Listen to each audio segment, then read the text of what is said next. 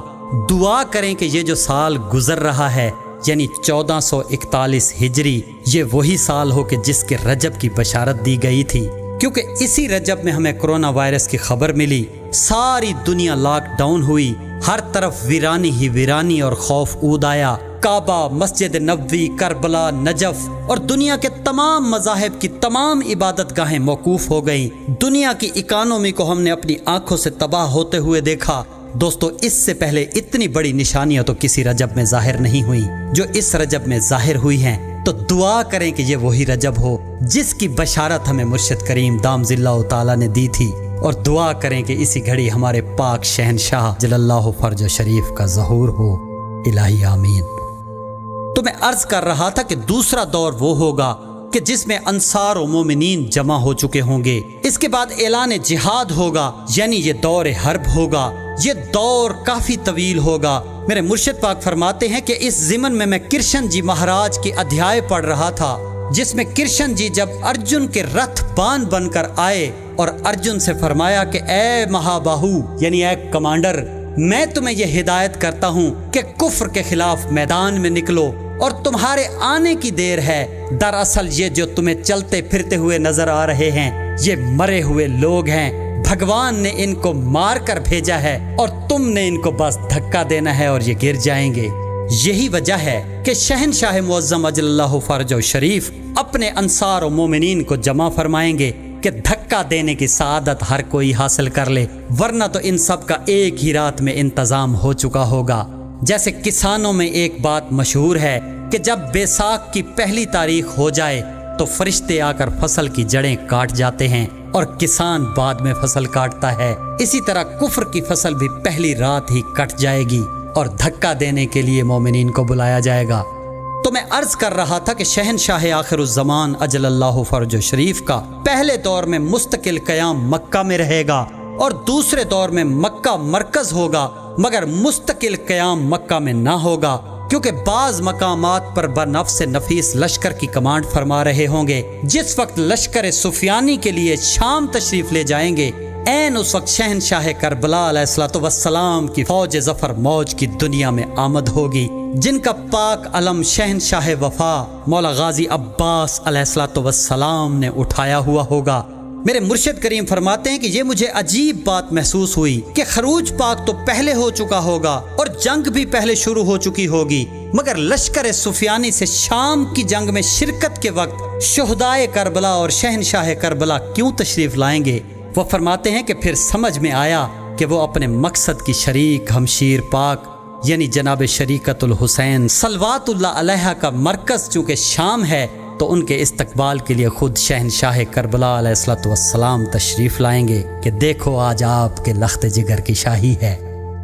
اس دور میں مختلف مقامات پر شہنشاہ معظم اجل اللہ فرج شریف کا قیام ہوگا۔ اس دور میں بے شمار جنگیں لڑی جائیں گی اور اس دور کی سب سے آخری جنگ لشکر ابلیس کے ساتھ ہوگی جو عراق میں لڑی جائے گی۔ اس کے بعد تیسرا دور شروع ہوگا جو دور اصلاحات ہے۔ اس دور میں بھی مکہ میں قیام ہوگا، یہاں احکامات کی از سر نو تدوین کی جائے گی، اصلاحات کی جدید تعریفیں وضع کی جائیں گی، جس میں شہنشاہ معظم اجل اللہ فرج شریف نے ریفارمنگ کرنی ہے، اور یہ دور امتحان کا دور بھی ہوگا۔ مثلا شہنشاہ معظم اجل اللہ فرج شریف فرمائیں گے کہ کعبہ گرا دو، یہ اپنے اصل مقام پر نہیں ہے، کیونکہ ظالمین نے اسے 70 مرتبہ گرا کے دوبارہ بنایا ہے، یعنی جناب آدم علیہ السلام کے بعد جب جناب ابراہیم علیہ السلام نے اس کو بنایا تو اس وقت یہ اپنے مقام سے ہٹ چکا تھا، انہوں نے دوبارہ اسے اس مقام پر کھڑا کیا تھا۔ اس کے بعد حجاج بن یوسف اور یزید کے دور میں بھی اس میں تبدیلیاں آتی رہی ہیں، جس کی وجہ سے شہنشاہ معظم اجل اللہ فرج شریف فرمائیں گے کہ اسے ہٹا دو اور اس کی بجائے نیا جدید کعبہ اس کے اصل مقام پر بنائیں گے۔ تو یہ ایک امتحان بھی ہوگا، کیونکہ کئی شیعہ اور جانثار کہلوانے والے شہنشاہ معظم اجل اللہ فرج شریف کے لشکر میں ایسے بھی ہوں گے جو کہیں گے کہ اللہ کا گھر ہے، کیسے گرائیں؟ شہنشاہ معظم اجل اللہ فرج شریف فرمائیں گے میں مالک ہوں، میرا حکم ہے کہ اس کو گرا دو، تو وہ کہیں گے کہ پہلی کدال آپ پسند فرمائیں، اور جب شہنشاہ معظم اجل اللہ فرج شریف پہلی کدال ماریں گے تو اس وقت کعبہ میں سے اتنا گرد و غبار اور دھواں اٹھے گا کہ لوگ توبہ توبہ کرتے ہوئے ان کے دین سے منحرف ہو جائیں گے۔ اس پر شہنشاہ معظم اجل اللہ فرج شریف فرمائیں گے کہ یہ ان کا امتحان تھا، پہلے ان کی گردنیں اڑاؤ، بعد میں کعبہ گرانا۔ دراصل کعبہ میں امت کی آلودگیاں جمع ہو چکی ہوں گی جو شہنشاہ معظم اجل اللہ فرج شریف کی پہلی ضرب نورانی کی وجہ سے تحلیل ہو جائیں گی، جسے وہ اللہ کا عذاب سمجھیں گے۔ مسجد الحرام کا کچھ احاطہ ٹھیک فرمائیں گے، مستحب حج سے منع فرما دیا جائے گا۔ اس طرح مشاہد مقدسہ یعنی کربلا و نجف وغیرہ کی حیثیت تبدیل ہو جائے گی، یعنی وہاں سے مزارات مقدسہ کے نشانات ہٹا دیے جائیں گے، یعنی حکومت الہیہ کی بنیاد رکھی جائے گی اور اس کا آئین اور منشور از سر نو مرتب کیا جائے گا۔ اس کے بعد چوتھا دور شروع ہوگا، یہ وہ دور ہے کہ جس کے بارے میں 1,24,000 انبیاء سے وعدہ لیا گیا تھا، اور اس دور میں امم سابقہ کے جملہ ظالمین اور مومنین کو نکال کر پیش کیا جائے گا، اور یہ دور جزا و سزا کا دور ہوگا۔ اس کے بعد پانچواں اور آخری دور شروع ہوگا جو قیام امن کا دور ہوگا، جس میں ہر چیز اپنے مقام پر آ جائے گی۔ دوستو، اس امن کے دور کے بارے میں کتب غیبت بتاتی ہیں کہ اس وقت اندھوں کی آنکھیں وا کی جائیں گی، بہروں کے کان کھولے جائیں گے، لنگڑے ہرن کی مانند چوکڑیاں بھریں گے، گونگے کی زبان گائے گی، بیابان میں پانی اور دشت میں ندیاں پھوٹ نکلیں گی، سراب تالاب ہو جائیں گے اور پیاسی زمین چشمہ بن جائے گی۔ گیدڑوں کی سکونت گاہوں میں جہاں وہ پڑے تھے گھاس اور پانی کا ٹھکانہ ہوگا، ابدی سرور ان کے سروں پر ہوگا، وہ خوشی اور شادمانی حاصل کریں گے اور غم و اندوہ کافور ہو جائیں گے۔ عدل کا دائرہ کار اتنا وسیع ہوگا کہ یہ جنگل کے جانوروں تک پھیل چکا ہوگا۔ ایک بڑے جانور کو اجازت نہیں ہوگی کہ چھوٹے جانور کو ستائے، اس کا مطلب ہے کہ جنگل کا قانون بھی آئین عدل کے مطابق نئی شکل پائے گا۔ بائبل میں اس دور کے بارے میں بتایا گیا ہے کہ پس بھیڑیا بھیڑ کے ساتھ رہے گا، چیتا بکری کے بچے کے ساتھ بیٹھا ہوگا، بچڑا اور شیر کا بچہ اور پلا ہوا بیل مل جل کر رہیں گے، اور ننھا بچہ ان کی پیشروی کرے گا۔ گائے اور ریچھنی مل کر چریں گے، ان کے بچے مل کر بیٹھیں گے۔ شیر ببر بیل کی طرح بھوسا کھائے گا، دودھ پیتا بچہ سانپ کے بل کے پاس کھیلے گا، اور وہ لڑکا جس کا دودھ چھڑایا گیا ہو سانپ کے بل میں ہاتھ ڈالے گا۔ پھر کوئی جنگ نہ ہوگی، کبھی کوئی قتل نہ ہوگا، کسی کا خون نہ بہے گا۔ اور دوستو وہ دور کتنا لمبا ہوگا، اس دور کے بارے میں علامہ ہاشم بہرانی نے اپنی کتاب دلائل امامت میں جو رجت کی روایات یکجا کی ہیں، اور اس کے علاوہ اگر دیگر کتب غیبت میں سے بھی رجت کی روایات کا خلاصہ پیش کیا جائے تو وہ کچھ یوں بنتا ہے کہ جس وقت ظلم و جور کا اختتام ہوگا اور ابدی مسرتوں کا دور شروع ہوگا تو جملہ مظلومین کو دوبارہ اس جہان میں آباد کیا جائے گا۔ پورا پاک خاندان یعنی اہل بیت محمد صلی اللہ علیہ وآلہ وسلم کو دوبارہ اس جہان میں آباد و شاد کیا جائے گا۔ پوری دنیا پر نیک لوگوں کی حکمرانی ہوگی۔ مرکزی حکومت شہنشاہ آخر الزمان اجل اللہ فرج شریف کی ہوگی، جس کے ماتحت پوری دنیا میں صوبائی حکومتوں کا ایک جال پھیلا ہوا ہوگا۔ عدل و انصاف کا ایک منظم نظام قائم ہو چکا ہوگا۔ ایک ایک مومن کا ہزار ہزار بیٹا ہوگا، وہ نسل در نسل ان کی آنکھوں کے سامنے پروان چڑھیں گے۔ اس دور میں موت نہیں ہوگی، کوئی آنسو نہ بہے گا، کوئی دکھ نہ ہوگا، کوئی تکلیف نہ ہوگی، نہ ہی کوئی تکلیف پہنچانے والا ہوگا۔ سب سے پہلے ہمارے شہنشاہ زمانہ یعنی امام مہدی اجل اللہ فرج شریف کا دور حکومت شروع ہوگا، جبکہ باقی تمام ائمہ معصومین علیہم الصلوۃ والسلام اور دیگر پاک گھر کے افراد بھی موجود ہوں گے، لیکن فرامین شاہی ان کے چلیں گے۔ کئی ہزار سال تک یہ دور چلا جائے گا، اور پھر ایک وقت آئے گا کہ وہ مولا امیر المومنین علیہ الصلوۃ والسلام سے فرمائیں گے کہ اب آپ اپنے طریقے سے اس دنیا کے نظام کو چلائیں، یعنی وہاں سے فرامین شاہی مولا امیر کائنات علیہ الصلوۃ والسلام کے جاری ہوں گے۔ مرکزی گورنمنٹ کے تخت پر وہ جلوہ افروز ہوں گے۔ ان کے بارے میں یہاں تک روایات ہیں کہ 110,000 سال تک ان کی حکومت ہوگی۔ پھر ایسے ہی باقی ائمہ علیہم الصلوۃ والسلام کا دور ہوگا، کسی کا 70,000 سال، کسی کا 80,000 سال، اور ان تمام پاک زوات میں سے لمبی حکومت مولا کریم کربلا امام حسین علیہ الصلوۃ والسلام کی ہوگی۔ اور آخر میں پھر ہمارے شہنشاہ معظم اجل اللہ فرج شریف کا دور دوبارہ آ جائے گا۔ یہ یاد رہے کہ اس سارے دور میں کوئی بوڑھا نہیں ہوگا، سب جوان ہی جوان رہیں گے، مطلب زندگی اتنی سست رفتاری سے چل رہی ہوگی۔ فرامین بتاتے ہیں کہ اس وقت حجام تک کی ضرورت نہ ہوگی، یعنی بال بھی اتنی سست رفتاری سے بڑھ رہے ہوں گے کہ گویا نہ بڑھنے کے برابر۔ اور پھر جو سب سے آخر میں ہمارے شہنشاہ معظم اجل اللہ فرج شریف یعنی شہنشاہ آخر الزمان کا دور شروع ہوگا، تو پھر ان کا وہ دور اتنا لمبا ہو جائے گا کہ اتنی سست رفتار زندگی کے باوجود ایک وقت آئے گا کہ شہنشاہ معظم کے ابروئے مبارک سفید ہو کر آنکھوں پر ڈھلک آئیں گے۔ اس وقت اصحاب عرض کریں گے، آقا آپ کی جوانی دیکھے ایک عرصہ ہو گیا ہے، کرم فرمائیں ہمیں دوبارہ اپنی جوانی دکھائیں۔ شہنشاہ معظم اجل اللہ فرج شریف مسکراتے ہوئے اپنے دست مبارک اپنے چہرے پر پھیریں گے، اور جیسے جیسے چہرہ مبارک ہاتھوں کے پیچھے سے عیاں ہوگا تو ایک بار پھر جوانی اپنے جوبن پر ہوگی۔ کتب غیبت بتاتی ہیں کہ جس وقت اس معاشرے کے ہر فرد بلکہ ہر جرثومے سے لے کر اس پوری کائنات میں موجود ہر چیز کا ہر جذبہ، ہر حسرت تکمیل کی انتہا کو چھو لے گا، یعنی نہ انتقام کی کوئی حسرت باقی ہوگی، نہ خوشی کی، نہ کھانے پینے کی، نہ پہننے کی، نہ علم کی، نہ عرفان کی، کسی بھی نوع کی کوئی بھی حسرت جب باقی نہ رہے گی تو اس وقت پھر قیامت کبریٰ کا وقت آ جائے گا، یعنی محمد و آل محمد علیہ الصلوۃ والسلام کا نور واپس اپنے نور اول سے متصل ہو جائے گا، اور پھر وہ اس زمین اور اس زمین جیسی لاکھوں زمینوں بلکہ اس پوری کائنات کے اختتام کا دن ہوگا۔ واللہ عالم بالصواب، مالک ہی بہتر جانتا ہے کہ کل کیا ہوگا۔ ہم تو فرامین پاک پر غور کر کے صرف اندازہ ہی لگا سکتے ہیں۔ آج کے لیے اتنا ہی، آئیں سب مل کر دعا کریں کہ اے مالک کون و مکان، پاک خاندان علیہ السلام کی آبادی میں اب مزید دیر نہ کر، تیری ذات چاہے تو پل بھر میں سب کچھ پورا ہو سکتا ہے، تمام پیشن گوئیاں ایک رات میں پوری کی جا سکتی ہیں، تو اپنی برگزیدہ ہستیوں کے صدقے اب دیر نہ کر، مظلومین کی فریاد سننے والے ہمیں مظلومین کا انتقام دکھا، اور یہ پاک خاندان علیہ السلام دوبارہ اس زمین پر آباد و شاد دکھا۔